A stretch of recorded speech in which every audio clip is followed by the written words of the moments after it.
انسان جیسے ہی اپنی زندگی میں شعور کی آنکھ کھولتا ہے اور سوچنے سمجھنے کی اللہ تعالیٰ اسے صلاحیت عطا کرتا ہے تو وہ سوسائٹی کے اندر مختلف قسم کے لوگوں کو دیکھتا ہے۔ ایسے لوگوں کو بھی دیکھتا ہے جو بڑے مشہور ہوتے ہیں، ایسے لوگوں کو بھی دیکھتا ہے جو بالکل غیر معروف ہوتے ہیں، کوئی ان کو نہیں جانتا، ایسے لوگوں کو بھی دیکھتا ہے جو بڑے مالدار ہوتے ہیں، اور ایسے لوگوں کو بھی دیکھتا ہے جو بیچارے ایک وقت کھاتے ہیں اور دوسرے وقت کے لیے پریشان رہتے ہیں۔ اپنی زندگی میں وہ صحت مند، توانا، خوبرو لوگوں کو بھی دیکھتا ہے اور بیمار اور کمزور، ضعیف اور ناتواں لوگوں کو بھی دیکھتا ہے۔ اس کے ارد گرد ایسے لوگ بھی ہوتے ہیں جو بڑی خوش و خرم زندگی گزار رہے ہوتے ہیں، اور ایسے لوگ بھی ہوتے ہیں جو کسی وجہ سے پریشان، تکلیف میں گھٹے گھٹے سے ہوتے ہیں۔ انسان اپنے ماحول سے بھی سیکھتا ہے، معاشرے سے بھی سیکھتا ہے، اور پھر جب وہ لوگوں کے قریب جاتا ہے اور اپنے گھر سے اٹھ کر وہ لوگوں سے ملاقات کرتا ہے تو مختلف قسم کے مشورے، مختلف قسم کی آراء اور مختلف قسم کے مشیر اسے ملنا شروع ہو جاتے ہیں۔ ان ساری چیزوں کے ماحول میں انسان کی سوچیں پنپتی ہیں اور اسے بالیدگی کا موقع ملتا ہے، وہ باشعور ہونے لگتا ہے۔ پھر وہ کسی ایک جگہ ٹھہر جاتا ہے، بعض اوقات کسی مالدار کی طرف دیکھ کر پوری طرح رک جاتا ہے اور سوچتا ہے کہ نہیں، میں پیسہ ہی کماؤں گا تو پھر ہی ٹھیک ہے۔ بعض اوقات کسی مشہور آدمی کو خوش قسمت سمجھ لیتا ہے اور پھر وہ کوشش کرتا ہے کہ جتنے بھی جتن کیے جائیں کسی بھی طریقے سے شہرت حاصل کی جائے۔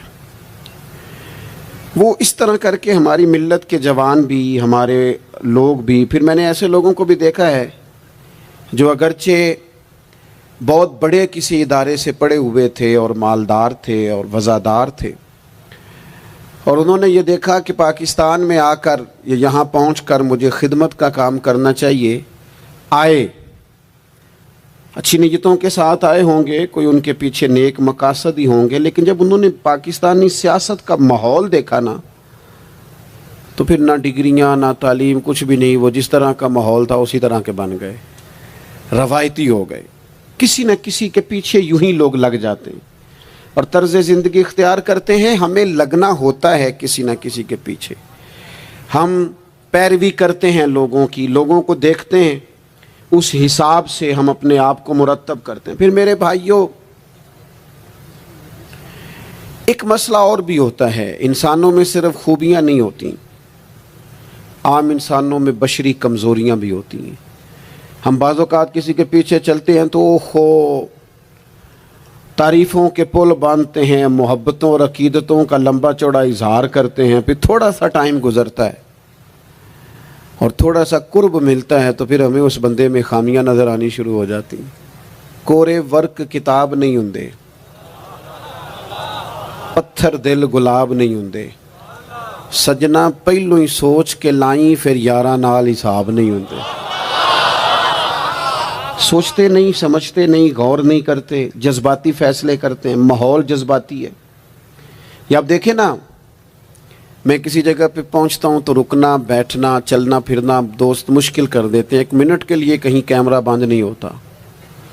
آپ بڑے تھکے ہوئے بھی ہوں تو آپ صحیح کر کے کہیں بیٹھ نہیں سکتے، چونکہ آپ کی چاروں جانب تو کیمرہ چل رہا ہے، کیسے بیٹھیں گے؟ یہ کوئی اتنا بڑا ایشو نہیں ہے، بس سب کو کیمرے چلاتے دیکھا تو ہم نے بھی شروع کر دیا، پیروی جو کرنی تھی، کسی نہ کسی کے پیچھے جو چلنا تھا، ہار ہاتھ میں دیکھا تو ہم نے بھی۔ میں تو اب یہ سمجھتا ہوں کہ جس طرح گرمیوں میں ایک بندہ پانی پیے تو اسے دیکھ کے باقیوں کو بھی پیاس نہیں لگ جاتی، اسی طرح ایک نے موبائل چلایا ہو تو باقی بھی پریشان ہو جاتے ہیں کہ یار ہے تو میرے کول بھی ہے، تو جیب میں کیا کر رہا ہے، باہر نکال لو اسے۔ نتیجہ یہ نکلتا ہے کہ خاص اہم نورانیت والا، روحانیت والا کام رہ جاتا ہے۔ کیمرے کی آنکھیں قائم ہے اور باقی چاہے ان کی نظر کمزور ہوتی رہے۔ ہم کسی نہ کسی کی پیروی کرتے ہیں، پھر دکھ بھی اٹھاتے ہیں، ظاہر ہے کسی کے پیچھے چلتے ہیں تو اس بندے کی جیسی خامیاں ہمارے سامنے آتی ہیں مایوس ہونے لگتے ہیں، نتیجہ ٹھیک نہیں نکلتا۔ انسان کی سوچیں، نظریے کبھی بھی ذاتی نہیں ہوتے۔ آپ نوجوان زیادہ توجہ کریں میری بات پر، ہم کہہ رہے ہوتے ہیں میں مرضی کا مالک ہوں، ہوتے نہیں۔ مجھے بتائیں آپ جو بولتے ہیں وہ آپ اپنی مرضی کا بولتے ہیں؟ پنجابی کے گھر میں پیدا ہونے والا بچہ پنجابی کیوں بولتا ہے؟ سندھی کیوں نہیں بولتا؟ سندھی کے گھر میں پیدا ہونے والا بچہ پنجابی کیوں نہیں بولتا، سندھی کیوں بولتا ہے؟ سمجھے اس بات کو؟ ہم نے وہی کرنا ہوتا ہے جو ہمارے بڑے کر رہے ہوتے ہیں. ہم ہماری سوچوں پر گہرے پیرے. پھر میں نے دیکھا ہے لوگ بڑے قریب جا کے پریشان، تکلیف میں، آزمائش میں، پہلے محبتیں کرتے ہیں پھر شکوے کرتے ہیں، پہلے تعریفیں کرتے ہیں پھر تنقیدیں کرتے ہیں، اور کمزور فیصلے، جذباتی فیصلے. ہمارے رب کو پتہ تھا کہ یہ بندے خود سے فیصلے نہیں کریں گے. ہمیں بنانے والا، عقل دینے والا، شعور دینے والا، رزق دینے والا، عزت دینے والا، صحت دینے والا رب کریم جانتا ہے کہ یہ خود سے نہیں چل سکیں گے. یہ ذاتی طور پر فیصلے کرنا یا خود سے چیزوں کو طے کرنا ان کے لیے مشکل ہے. اس لیے اللہ نے احسان فرمایا اور دنیا میں نبی مبعوث فرمائے. چونکہ لوگوں کے لیے خود سے مشکل تھا، اللہ تعالیٰ نے انبیاء کو بھیجا، اور پھر اللہ تعالیٰ نے ہم پر زیادہ کرم نوازی کی. کرم بالائے کرم ہوا، رحمت ہوئی تو کھل کے ہوئی، فضل ہوا تو بے حساب ہوا.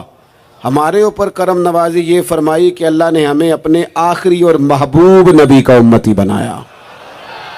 اور قرآن مجید میں ہمیں کہا کہ ادھر ادھر جاؤ گے تو الجھ جاؤ گے. تم کہیں اور سے کسی بھی طریقے سے کچھ سیکھنا چاہو گے تو کہیں نہ کہیں کمزوریاں رہ جائیں گی. تو تم اس طرح کرو، تم ایک کامل نمونہ دیتے ہیں، مکمل. لَقَدْ كَانَ لَكُمْ فِي رَسُولِ اللَّهِ أُسْوَةٌ حَسَنَةٌ. فرمایا تمہارے لیے نا میرے نبی کی زندگی بہترین نمونہ ہے. ایک کامل اسوہ حسنہ تمہیں دیتے ہیں، کامل، مکمل. نبی پاک علیہ الصلوۃ والسلام کا جو وجود اطہر ہے نا، ایسا وجود اس کے اندر اللہ تعالیٰ نے ظاہری اور باطنی. یہ دیکھیں میں کسی جوش سے نہیں بول رہا، میں بڑی ہوش سے بات کر رہا ہوں. آپ سے بھی گزارش کرتا ہوں ہوش سے سننا. یہ بات میں درجنوں اور بیسیوں کتب کا نچوڑ آپ کے سامنے رکھ رہا ہوں. اللہ تعالیٰ نے نبی پاک علیہ الصلوۃ والسلام کے اندر ظاہری باطنی ساری خوبیاں بھر کے اپنے محبوب کو دنیا میں مبعوث فرمایا ہے. نہیں ہاں، آپ جس اینگل سے بھی دیکھیں گے نا،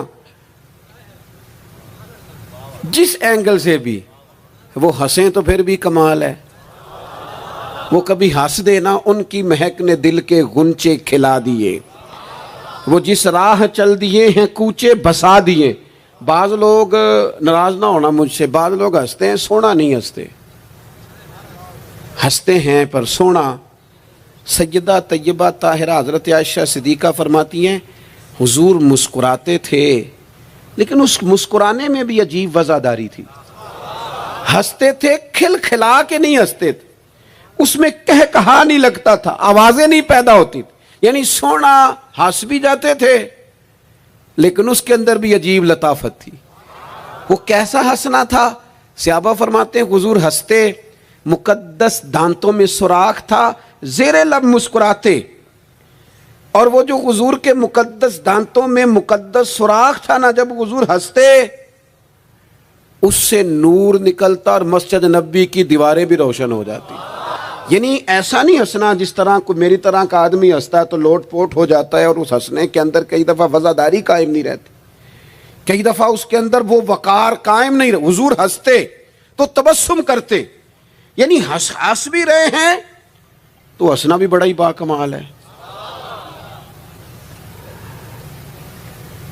اور میرے اعلیٰ حضرت تو کہتے ہیں بس وہ ہنس پڑتے تھے، پھر جو عمر بھر کے رو رہے ہوتے تھے نا، وہ حضور کا ہنسنا دیکھ کے ہنس پڑتے تھے. گویا نا جہاں جہاں خزاں ہوتی تھی بہار آ جاتی تھی، جہاں جہاں دکھ ہوتے تھے سکھ آ جاتے تھے، جہاں جہاں بھی کوئی کمزوری ہوتی تھی، خدا کہتے ہیں جس کی تسکین سے روتے ہوئے ہنس پڑے اس تبسم کی عادت پہ لاکھوں سلام. ایک تو ان کا ہنسنا بڑا باکمال تھا، اور پھر یہ تھا کہ ان کا رونا بھی بڑا باکمال تھا، بڑا باکمال. یعنی وہ کبھی رو پڑے اور کبھی کریم کی آنکھوں میں آنسو آ جائیں اور کبھی ان کے چہرے پر افسردگی آ جائے تو یوں لگتا تھا کہ پھولوں نے کھلنا چھوڑ دیا ہے، کلیاں اپنی جگہ سے ہٹ گئی ہیں. سمندر نے کہا نہیں اب شور نہیں کرنا. یوں لگتا تھا کہ تتلیاں اپنی جگہوں پہ بیٹھ گئیں. جب وہ کبھی روتے تھے تو یوں محسوس ہوتا تھا کہ جیسے چاند کہتا ہے کہ نہیں اب میں نے نہیں کھل کے چمکنا، محبوب تو رو پڑے. اور کبھی کریم روئے، آنکھوں میں آنسو آئے تو ان کے رونے میں حسن اتنا تھا، کمال اتنا تھا کہ جبریل امین آئے اور آ کے عرض گزار ہوئے، یا رسول اللہ سارے بھید جاننے والا رب پوچھتا ہے کریم سے پوچھو نا، محبوب سے پوچھو نا روئے کیوں ہیں؟ یہ رو پڑے ہیں، کیوں روئے ہیں؟ سارے بھید جاننے والے مالک کیوں روئے؟ تو محبوب فرمانے لگے جبریل، امت کا قیامت کا حساب، قیامت کی گرمی، اللہ تعالیٰ کا کرسی عدالت میں اپنی شان کے لائق جلوہ افروز ہونا، امت کی کمزوریاں، سستیاں، غفلتیں، ان کو یاد کر کے رو پڑا ہوں، غم امت نے نڈھال کر دیا ہے. حضرت جبریل بارگاہ ایزوی سے پیغام لائے، محبوب کریم صلی اللہ تعالی علیہ وآلہ وسلم نے حضور روئے. تو جب جبریل امین یہ پیغام لے کے لوٹتے ہیں تو رب کریم نے کیا فرمایا؟ آپ کی توجہ ہے میری بات پر؟ مالک کریم نے کیا فرمایا؟ وہ آیت نازل ہوئی جس کے بارے میں امام زین العابدین رضی اللہ تعالیٰ عنہ فرماتے ہیں قرآن میں سب سے امید والی آیت یہ ہے. روئے حضور اور جناب جبریل پوچھ کر واپس گئے تو رب کریم نے فرمایا جا کے میرے محبوب سے فرما دیں وَلَسَوْفَ يُؤْتِيكَ رَبُّكَ فَتَرْضَىٰ، محبوب رب آپ کو اتنا دے گا کہ آپ اپنے رب سے راضی ہو جائیں گے. محبوب آپ کو راضی کریں گے، نہ روئیں، آپ کو راضی کریں گے آپ کو. اور حضور کیا فرماتے ہیں؟ فرمایا جب تک میرا ایک امتی بھی دوزخ میں میں کوئی نہیں راضی ہوتا. اللہ کیا جہنم اب بھی نہ سرد ہوگا؟ رو رو کے مصطفیٰ نے دریا بہا دیے. حضور کا ہنسنا بھی با کمال، رو دینا بھی با کمال. ان کا کسی بندے سے محبت سے اٹھ کے گلے لگانا بھی با کمال. اور کبھی حضور جلال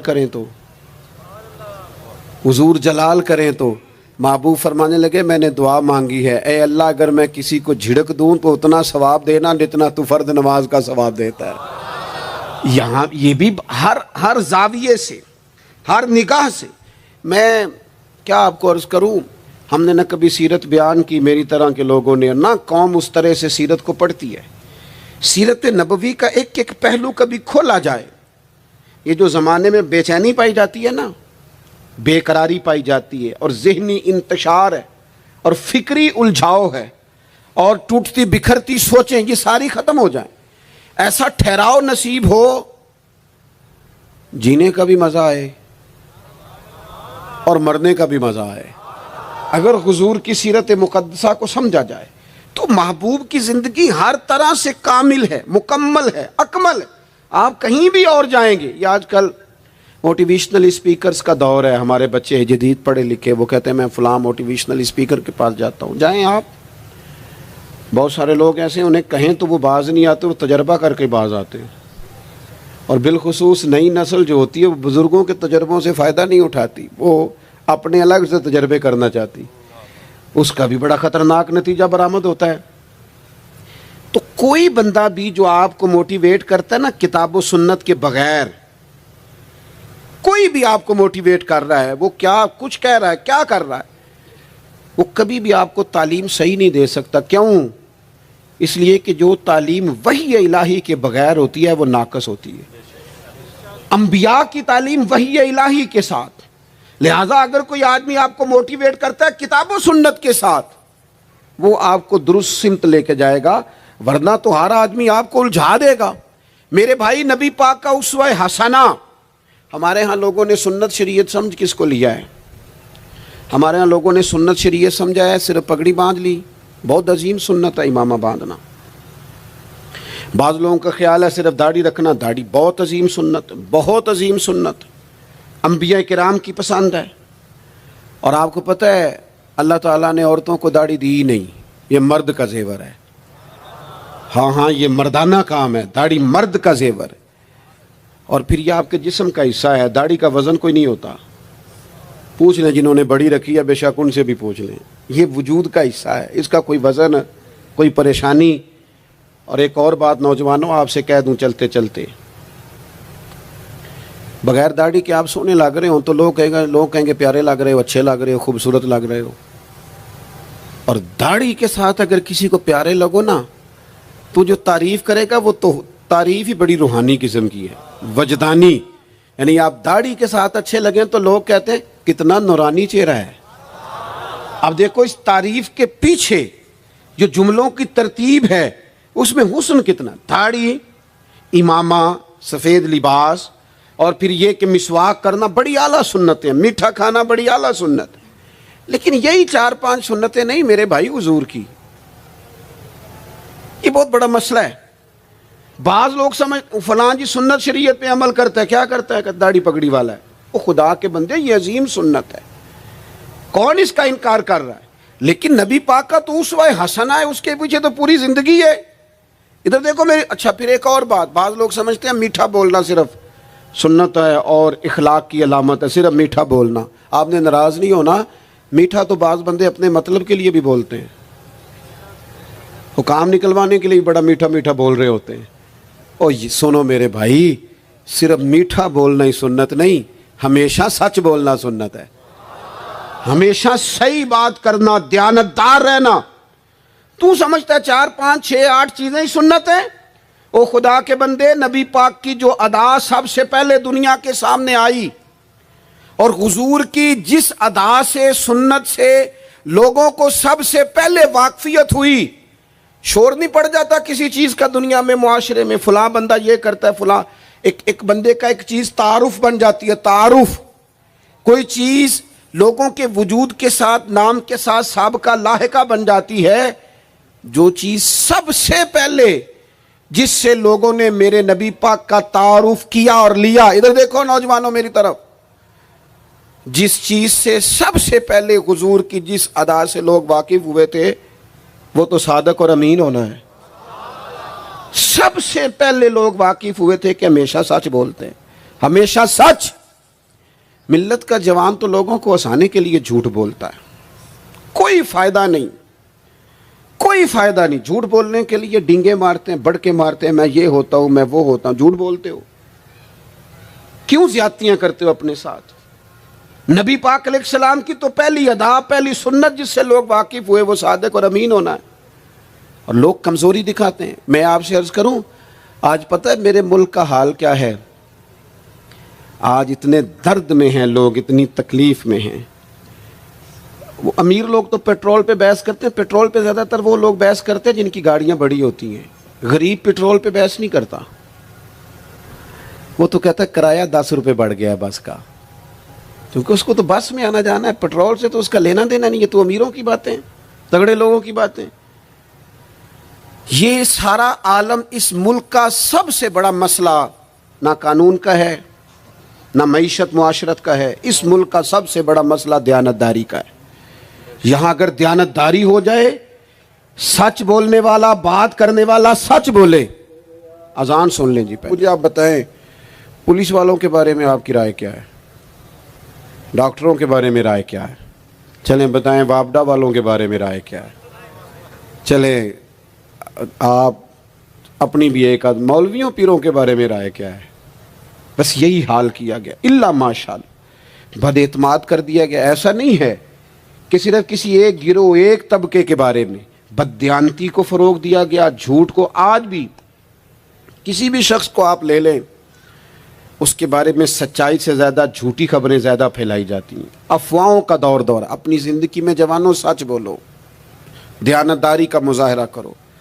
اس ملت کا جوان کیسے ترقی کرے گا جس کی ماں کہتی ہے کہ پتر تو سچ ہی نہیں بولتا، تو جاتا کہیں ہے بتاتا کہیں ہے، تو بات ہی ٹھیک نہیں کرتا۔ کیسے بات؟ سنو، نبی پاک صلی اللہ تعالیٰ علیہ وسلم نے جب مختلف جگہوں پہ تبلیغ دین کے پیغامات بھیجے تو ہرقل بادشاہ کو بھی حضور نے پیغام دیا. وہ بڑا سیانہ آدمی تھا، سمجھدار تھا، معاملہ فہم تھا. اس نے کہا میں کوئی جذباتی فیصلہ نہیں کرتا، کچھ چیزوں کے حضور کے بارے میں کچھ چیزوں کے سوالات میرے ذہن میں ہیں. اس نے کہا یار یہاں کوئی آیا ہوا ہو نا، مکے کا سردار، لوگ تجارت کے لیے آتے ہیں، کوئی سمجھدار سیانہ سردار وزادار آدمی تو لے کے آؤ. ابو سفیان ابھی مسلمان نہیں ہوئے تھے، وہاں گئے ہوئے تھے، اور آپ کو پتہ ہے کہ وہ ہر جنگ میں آگے تھے کلمہ پڑھنے سے پہلے.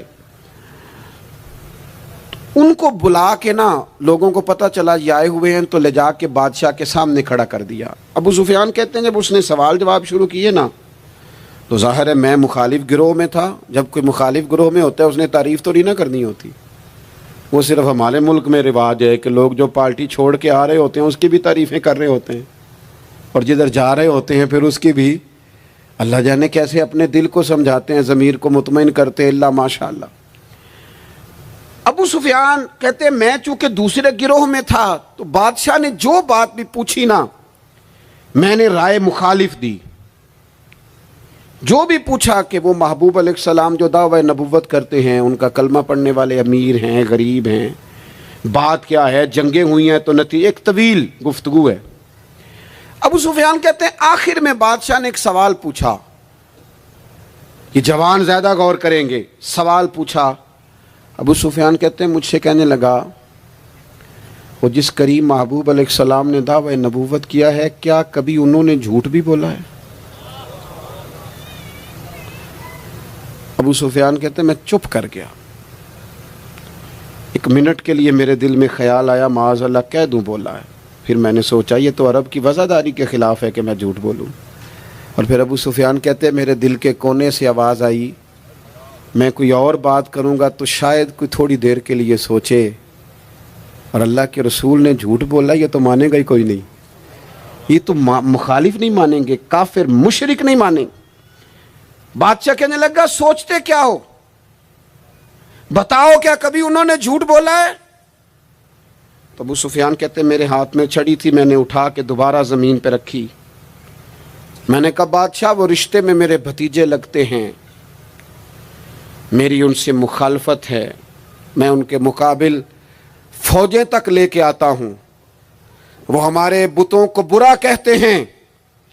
رائے کا اختلاف اپنی جگہ پر، لیکن وہ میرے سامنے پیدا ہوئے میرے بھتیجے ہیں. میں نے انہیں ماں کی گود میں بھی دیکھا ہے، دادا کے کندھوں پہ بھی دیکھا ہے، سیدہ ختیجہ کا دولہا بنے بھی دیکھا ہے. میں نے ان کی گود میں ان کی بیٹیوں کو کھیلتے بھی دیکھا ہے. اختلاف اور مخالفت اپنی جگہ پر وہ کریم میرے سامنے پیدا ہوئے اور ان کے مقدس بال میری آنکھوں کے سامنے سفید ہوئے. ان کی زبان سے جو بھی نکلتا ہے حق اور سچ ہی نکلتا ہے. وہ اسیر دشمن کی چاہ میں بھی، مخالفوں کی نگاہ میں بھی وہ امی ہے، صادق ہے، معتبر ہے، میرا پیغمبر عظیم تر ہے. کبھی زبان سے جھوٹ نہیں نکلا. اللہ آپ کو جزا دے. سنیں جی، کچھ خطیب بغیر نعروں کے بھی تقریر کر لیتے ہیں یار. اونچی سبحان اللہ کے بغیر بھی کام چل جائے گا انشاءاللہ. آپ خالی سنتے جائیں نہ بھی سبحان اللہ کہیں پھر بھی گزارا. اثر کرے نہ کرے سن تو لے میری فریاد، اور نہیں ہے داد کا طالب یہ بندہ آزاد. میرے عزیز نبی پاک علیہ الصلوۃ والسلام نے سچ بولا. ابو سفیان کہتے ہیں ان کی زبان سے سوائے حق سچ کے کبھی کچھ نکلا. کریں نا تھوڑی پابندی ہم بھی سچ کی کریں نا. اچھا ہم بولتے ہیں سچ، بہت سارے لوگ سچ بولتے ہیں، لیکن وہ دوسروں کے بارے میں بولتے ہیں، اپنے بارے میں نہیں بولتے.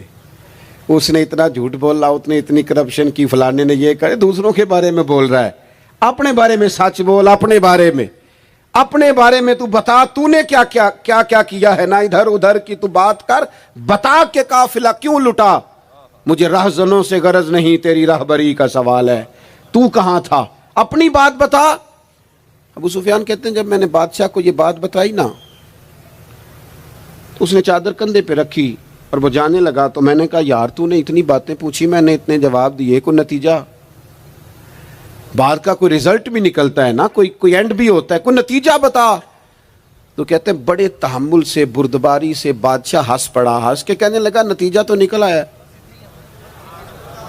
کہا کیا نتیجہ نکلا؟ تو کہنے لگا یار جس بندے نے کبھی بندوں سے جھوٹ نہیں بولا وہ یہ والا جھوٹ کیوں بولے گا کہ میں اللہ کا رسول بن کے آیا ہوں؟ جو بولتے ہی سچ ہیں تو پھر گویا وہ کہہ رہا تھا مان لو کہ یہ بھی وہ سچ ہی بولتے ہیں کہ میں اللہ کا رسول بن کے آیا ہوں۔ ایک تو حضور کی اس اہم ادا کو اپناؤ۔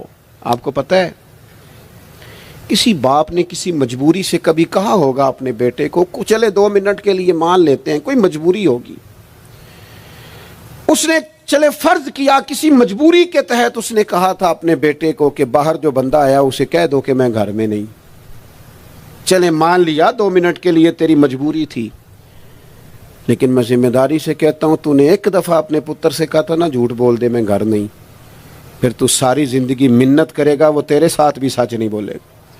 اتنی بڑی بیماری ہے یہ، گھر توڑتی ہے، گھر یہ قبیلے توڑتی ہے، رشتوں کو کمزور۔ کیوں جھوٹ بولتے ہو رشتہ کرتے وقت کہ بچہ یہ کماتا ہے یہ کماتا ہے؟ کیوں جھوٹ بولتے ہو؟ صاف ستھری 2 ٹوک بات کرو۔ اتنا بڑا رشتہ میاں بیوی کا جو اللہ کی نشانیوں میں سے نشانیاں جھوٹ پر قائم کرتے ہو۔ بیٹی کے والدین بھی اللہ ماشاءاللہ جھوٹ بولتے ہیں، یہ دے دیں گے یہ دے دیں گے، بعد میں کہتے ہیں لڑکے والے لالچ کرتے ہیں۔ آپ نے پہلے لالچ خود پیدا کیا، کیوں کہانیاں سنائی؟ اتنا اہم رشتہ جس کی بنیاد پر سارا گھر چلنا تھا وہ رشتہ بد اعتمادی پر قائم ہے۔ جب ایک دوسرے پر اعتماد ہی نہیں ہے تو سکون کیسے آئے گا؟ اپنی زندگی میں سچ لاؤ۔ دولت لانے سے زیادہ ضروری سچ لانا ہے۔ گھر میں مہنگی چیزیں لانے سے بہتر ہے اپنے گھر میں سچ لے آؤ، دیانتداری لے آؤ، گھر بھی بچ جائے گا، قبیلہ بھی بچ جائے گا۔ ذمہ داری سے کہتا ہوں سچ بولو، دیانتدار ہو جاؤ، ملک بھی بچ جائے گا۔ اس امت کا بھلائی اس کام میں ہے، یہ حضور کا اسوہ حسنہ ہے۔ اور تیسری بات، نبی پاک کی سنت صرف مسواک لے کے دان صاف کرنا ہی نہیں، دل صاف رکھنا بھی میرے نبی کی سنت ہے۔ دل صاف رکھنا بھی حضور کا طریقہ ہے۔ دل بڑے بوجھ ہوتے ہیں ہمارے دلوں پر، مفت کی ناراضگی، کوئی لینا دینا نہیں۔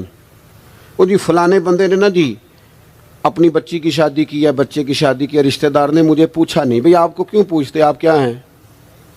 ان کا گھر تھا، آپ بلا وجہ آپ ناراض ہو کے اپنے گھر میں کیوں پوچھتے؟ آپ کو کس کتاب میں لکھا ہے، کس شریعت میں لکھا ہے، کہاں قانون ہے آپ سے پوچھا جائے؟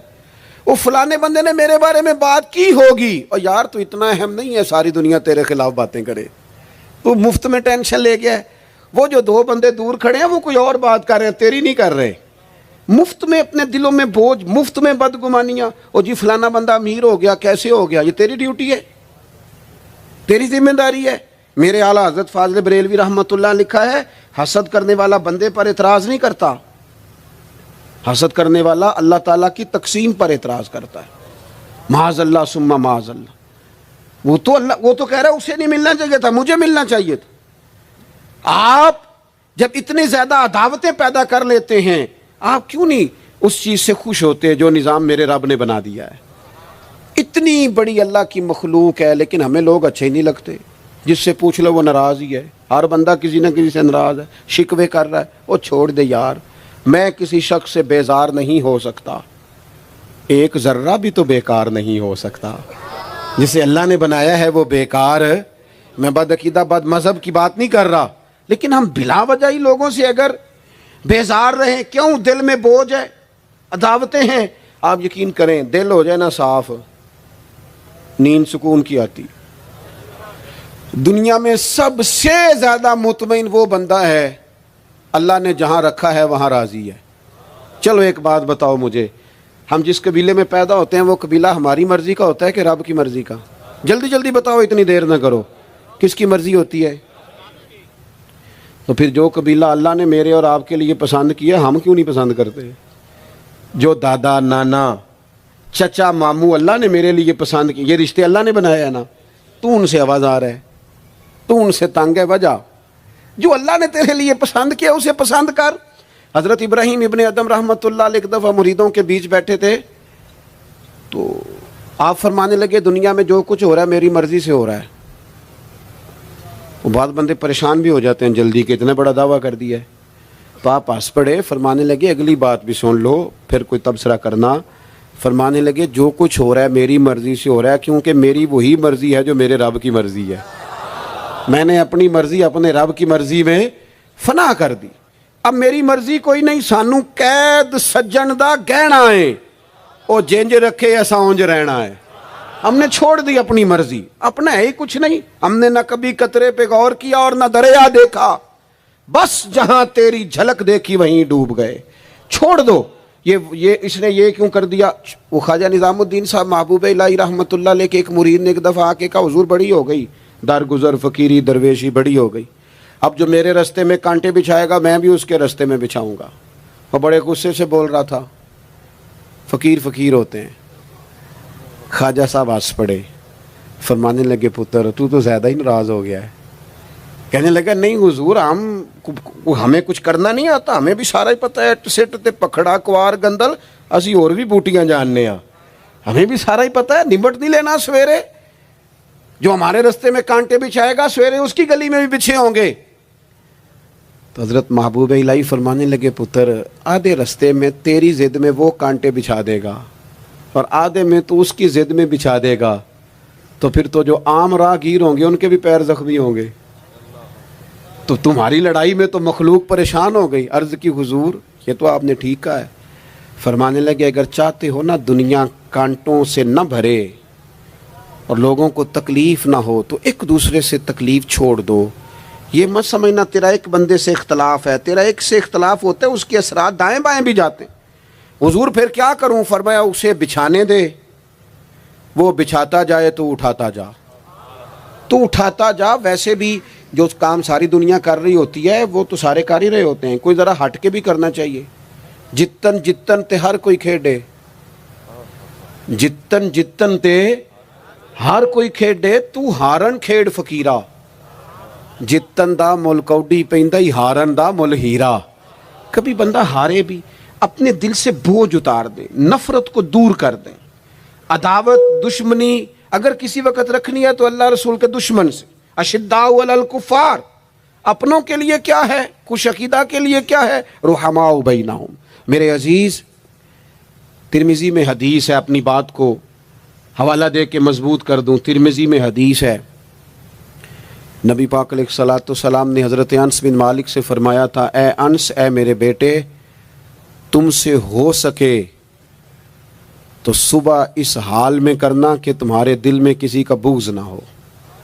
اور اگلے لفظ حدیث کے یہ ہیں، حضور فرمانے لگے یہ میری سنت ہے، یہ میرا طریقہ ہے، اپنے دلوں کو عداوتوں سے پاک کریں۔ اور پانچویں بات، اور بس اسی کے آگے پیچھے میں نے اپنی بات کو سمیٹ دینا ہے، میرا مضمون مکمل ہو گیا۔ حضور کی ایک بہت بڑی سنت، نبی پاک علیہ السلام کی ایک بہت بڑی ادا، وہ پتہ کیا ہے؟ وہ ہے دوسروں کا احساس کرنا، دوسروں کے بارے میں سوچنا، دوسروں کا خیال کرنا۔ میں ابھی آ رہا تھا تو میری گاڑی کے ساتھ کچھ دوستوں نے دوڑنا شروع کر دیا۔ میں جو ہوں مجھے اس کا پتہ ہے، میں ہمیشہ دوستوں سے کہتا رہتا ہوں آپ بزرگوں کے ہاتھ چومیں، اللہ والوں کی اچھی بات ہے، آپ کو فائدہ ہوگا۔ میرے جیسے گناہ گار کے ہاتھ چوم کے آپ کو کیا ملے گا؟ کوئی نتیجہ نہیں نکلے گا۔ ہاں آپ کوئی میری بات مان لیں اور اس پر عمل شروع کر دیں تو رب کریم کی رحمت صبح قیامت ممکن ہے یہ کہہ دے یہ تیری وجہ سے اس نے شروع کیا تھا، جا تیرے گناہ بھی معاف کیے۔ یہ جو ذوق ہے نا، اب ایک بندہ گاڑی کے پیچھے بھاگ رہا ہے تو مجھے اتنی سخت تکلیف ہو رہی تھی، میں نے کہا یار کیا ضرورت، دیکھو نا بیچارہ گرمی کا موسم ہے، پیاس لگے گی اور پسینہ آئے گا، کیوں بھاگ رہا ہے؟ اب میری مجبوری بھی ہے، گاڑی کو تو چلنا ہے۔ جب تک ہم احساس پیدا نہیں نہ کرتے، میرے قبلہ عالم فرمایا کرتے تھے کہ تیری گاڑی کے آگے سے کوئی غلط کراس کر گیا اور دوڑ کے گزر گیا اور کوئی سخت جملہ بھی کہہ گیا ہے، اس پر بھی تنقید نہ کر، تو اپنے دل میں اس کا احساس پیدا کر، سوچ کے ہو سکتا ہے اسے گھر میں کوئی ایمرجنسی ہو گئی ہو۔ اپنی سوچوں کو مثبت کریں، آپ دوسروں کا احساس بھی اپنی طبیعت میں پیدا کریں، دوسروں کے بارے میں بھی سوچیں۔ میں یہاں ماشاءاللہ اسٹیج پہ بیٹھا ہوں، بڑا نرم ماحول ہے، بڑا کچھ ہے، لیکن جو دوست پیچھے دیوار کے ساتھ کھڑے ہیں نا، جن کو جگہ بیٹھنے کی بھی نہیں ملی اور کھڑے ہونے کی بھی صحیح کر کے نہیں ملی، ان کا بھی احساس پوری طرح، اور میرے خیال میں سب سے زیادہ مہمان خصوصی بھی وہی ہیں آج کی ہماری محفل کے، جو زیادہ مشکل میں بیٹھے. احساس اپنی کہاں تک احساس کرنا ہے؟ لو حدیث پاک سنو. اللہ کے محبوب علیہ السلام فرماتے ہیں میں نماز پڑھانے کھڑا ہوتا ہوں، نماز. کریم فرماتے ہیں میرا دل کرتا ہے میں لمبی نماز پڑھاؤں، لیکن پھر پیچھے سے نا کسی بچے کے رونے کی آواز آتی ہے. دل تھا لمبی پڑھاؤں، بچہ رو پڑا تو مجھے خیال آتا ہے اس کے رونے سے اس کی اماں کو تکلیف ہو رہی ہوگی، میں نماز چھوٹی کر دیتا ہوں. اللہ کی نماز مختصر کر دی احساس کے طور پر. حضور اس امام مسجد سے سخت ناراض ہو گئے تھے، صحیح حدیث میں موجود ہے، جس کے مقتدیوں نے آ کے شکایت کی تھی کہ یا رسول اللہ بہت لمبی نماز پڑھاتا ہے. یہاں تو لوگ احساس ہی نہیں کرتے میرے بھائی، یہاں تو احساس ہی نہیں کرتے. یہاں تو میں آیا ہوں نا رات کے 1 بجے محفل میں، تو میری طرح کے لوگ تہاڈا ذوق ہی نہیں، تسی سبحان اللہ ہی نہیں آندے، تسی ہاتھ ہی نہیں کھڑے کر دے. او بھائی تو نہیں آیا ہے، تو ٹر جانا ہے اپنا سارا سمیٹ کے پیسے گنا کے.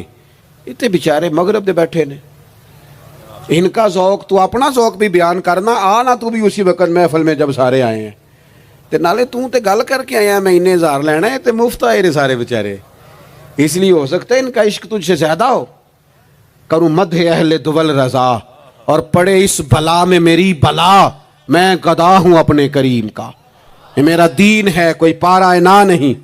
اس لیے میرے عزیز احساس دوسروں کا پیدا کریں اپنی طبیعت میں. ہم نا احساس نہیں کرتے. خدا را احساس کرو. ٹھیک ہے پریشانیاں ہیں، لیکن میں جوان سے کہوں گا تو نوجوان ہے، باہر تجھے ٹینشنیں ہیں، کاروبار کی مسائل ہیں، پریشانیاں ہیں، لیکن اللہ نے تجھے جوان کیا ہے نا، حوصلہ دیا ہے نا، تو باہر کی ٹینشنیں باہر چھوڑ کے آیا کر. گھر تیرے ابا جی انتظار کر رہے ہیں، ان کے پاس بیٹھ، ان کا دکھ سن، حوصلہ بڑا کر. پھر گھر کے اندر تیری اماں بیٹھی ہے، اس نے تیرے سے بات کرنی ہے، کئی باتیں سنانی ہیں. تیرا بیٹا ہے وہ دوڑ کے آیا ابا ابا کہتے، اور تو کہتا لے جا میری طبیعت نہیں ٹھیک. دنیا میں سب سے مصروف وقت رسول کریم نے گزارا ہے، لیکن حضور تو غلاموں کی بات بھی سنتے، حضور تو گھر والوں کو وقت بھی دیتے. سیدہ عائشہ صدیقہ فرماتی ہیں جب تک گھر میں رہتے گھر کا کوئی کام ہی کرتے رہتے. اور حضور تو نواسوں کو ٹائم دیتے، نماز کے وقت بھی ساتھ لے جاتے. کیوں ہم اپنے آپ سے دوسروں کا احساس نکال بیٹھیں، دوسروں کے بارے میں تھوڑا احساس. آپ تھوڑے دن پہلے نا، کچھ عرصہ پہلے کچھ لوگ آ گئے میرے پاس، کہنے لگے کہ کوئی طالب علم کوئی عالم مل جائے مدرسے میں سے آپ کے، اور ہم نے نا وہاں اپنے ہاں امامت کے لیے اور جمعہ کے لیے اس کو لے جانا ہے. میں نے کسی طالب علم سے کہا چلے جاؤ. وہ کہنے لگے تنخواہ کتنی دینی ہے؟ میں نے کہا کوئی زیادہ نہیں، جتنا آپ کے گھر کا خرچہ ہے اتنا اس کو بھی دے دیں. وہ پریشان ہو گیا، جی میں تسی نہیں سارے ہو گئے، تو اتنے پیسے دے دیں جتنا ہمارا خرچہ ہے. وہ ہم تو صاحب ہوتے ہیں، اس کو کیسے دے دیں یہ والا خرچہ؟ تو کہنے لگے نہیں جی وہ تو ٹھیک ہے تسی کوئی 10 چھڑو. اور میں نے کہا میں آپ کو وہ بتا رہا ہوں جو حضرت صدیق اکبر نے بتایا ہے. آپ کی تنخواہ کتنی لگائیں؟ کہا درمیانے مہاجر کا جتنا خرچہ ہے نا اتنا میرا بھی لگا دو. حضور گزارا نہ ہوا فرمایا میں لوگوں کی تنخواہیں بڑھا دوں گا، جہاں سب کا گزارا ہوگا ابو بکر کا بھی ہو جائے گا. یہ کیا بات ہوئی کہ تیرا گزارا نہیں ہوتا تو مزدور کا کیسے ہوتا ہے، غریب آدمی کا کیا؟ احساس جب تک تجھے دوسروں کا پیدا نہیں ہوتا تو حضور کے اسوہ حسنہ تک نہیں پہنچ سکتا. تو نے نبی پاک کا طریقہ نہیں اپنایا. یہ پتہ ہے حضور جو غاروں میں روتے تھے اور سارا دن تبلیغ کرتے تھے اور طائف تشریف لے جاتے تھے اور عکاظ کی منڈیوں میں جاتے تھے، یہ احساس تھا، یہ درد تھا جو میرے محبوب کو لے جاتا تھا. احساس تھا. حضور چاہتے تھے رب کا کوئی بندہ دوزخ میں نہ جائے. اللہ کے محبوب رات کو روتے، دن کو تبلیغ کرتے، گلی گلی جاتے، لوگوں کو سمجھاتے. کوئی ایک بار دین کی بات پوچھتا 10 بار بھی اس سے پوچھتا تو بتاتے. کیوں؟ احساس ہے. بات ختم کرنے لگا ہوں. سیدہ طیبہ طاہرہ ام المومنین سیدہ عائشہ صدیقہ رضی اللہ تعالیٰ عنہ فرماتی ایک دن حضور مجھ سے فرمانے لگے، کریم فرمانے لگے عائشہ ایک بات بتاؤں تمہیں؟ یا رسول اللہ فرمائیے.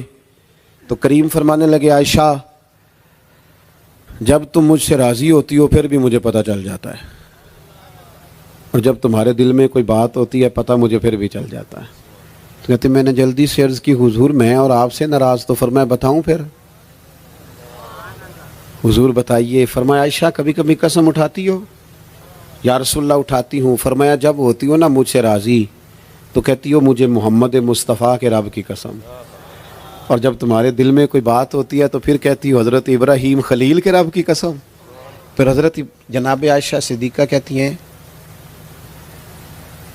میں تمہیں بتا نہیں سکتی لوگوں میرے دل کا عالم کیا تھا یہ بات سن کے. یا رسول اللہ آپ لفظوں سے احساس کا پتہ کر لیتے ہیں کوئی سوچ کیا رہا.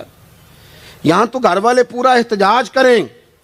احتجاج میں ایک دفعہ کہیں کھانے کے لیے گیا تھا تو میں نے کہہ دیا کھانا بڑا اچھا پکا ہے. ایک آدھ اور بزرگ سے بھی میں نے وہ بات سنی تھی, پھر وہ پریکٹیکلی میرے ساتھ ہوں, میں کھانا بڑا اچھا ہے جی. تھوڑی دیر کے بعد نا گھر کے اندر سے رونے کی آواز آنے لگی. تو مناسب تو نہیں ہوتا کسی کے گھر کے مسئلے میں ایسی بات پوچھنا, لیکن وہ جب ماحول زیادہ ہی بڑا تو میں نے میزبان سے کہا کہ خیر تو ہے گھر میں سب ٹھیک ہے. تو کہنے لگے آپ کی وجہ سے رو رہے ہیں. میں نے کہا کہنے لگے آپ نے بڑی تعریف کی ہے نا کھانا بڑا اچھا پکا ہے. تو میری بیوی ہے تو عزیزوں میں سے پر وہ گھر غریب ہے. اس نے کہا 14-15 سال ہو گئے اس گھر میں کھانا پکاتے, آج تک نہیں کسی نے کہا اچھا پکا ہے. میں غریب کی بیٹی ہوں, آج وہ تعریف سنی ہے تو دل کسی اور طرف ہی چلا گیا ہے. اتنا بھی احساس نہیں جو صبح سے گرمی میں کھڑے. آپ کو پتہ ہے نبی پاک نے کبھی کھانے میں نقص نہیں نکالا تھا. سیدہ عائشہ کہتی ہیں پسند ہوتا تو کھا لیتے ورنہ چھوڑ دیتے. کبھی عیب تو ہنڈیا پھینک دیتا. آنا گرمی میں تو بھی کھڑا ہونا جہاں اماں کھڑی ہے, بیوی کھڑی ہے, بہنیں کھڑی ہیں, کھڑا ہونا 10 منٹ تو بھی. احساس ہی نہیں, صرف اپنا ہی پتہ ہے.